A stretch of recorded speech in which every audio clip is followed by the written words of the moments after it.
a controversial and alarming trend here, the concerning rise of AI-generated nude images being circulated among students. This technology poses serious ethical and legal challenges, raising questions about privacy and consent. Here's Sandra Shaw. Whenever it's, a fourth grader, a fifth grader, of course they don't understand the consequences of what they're doing.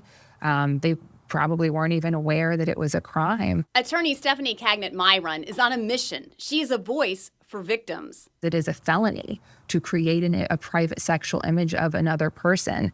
It's a fake image. It's not really them, but it looks like them. In December last year, police say 2 Miami middle school boys were accused of using AI to create fake nude photos of their classmates. Both were arrested on felony charges and suspended from school. With children, it's much worse because this is something that can follow them for the rest of their lives. Closer to home, the Martin County Sheriff's Office made their first ever child pornography arrest connected to AI. They say Daniel Warren sexually manipulated the image of a neighbor's child.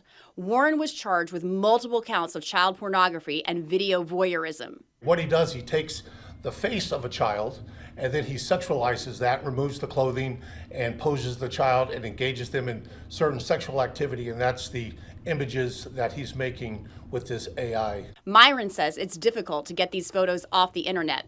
Even if one site removes the image, the reach could extend to other platforms. She says laws favor the apps and tech companies right now. I get a lot of calls from parents. What do I do? My first thing I ask them is your child, is there a counselor, a therapist, someone like that your child can talk to that they trust? If therapy isn't an option, there is online help. For example, The Human Factor, a consulting group, recently came out with a questionnaire for students and parents to help start a conversation.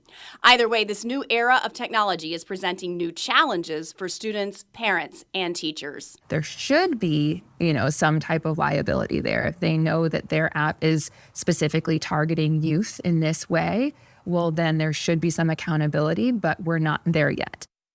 And to find that questionnaire, just go to WPBF.com. As far as the laws go, Florida has ones addressing possession and creation of these types of images. There are no federal laws, but a bipartisan group of senators is pushing for the Take It Down Act, which would criminalize these acts.